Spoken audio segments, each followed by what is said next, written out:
How to send feedback on your Likee app.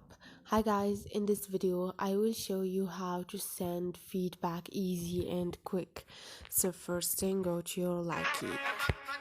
Now all you need to do is click on those three lines up there and you're gonna find more.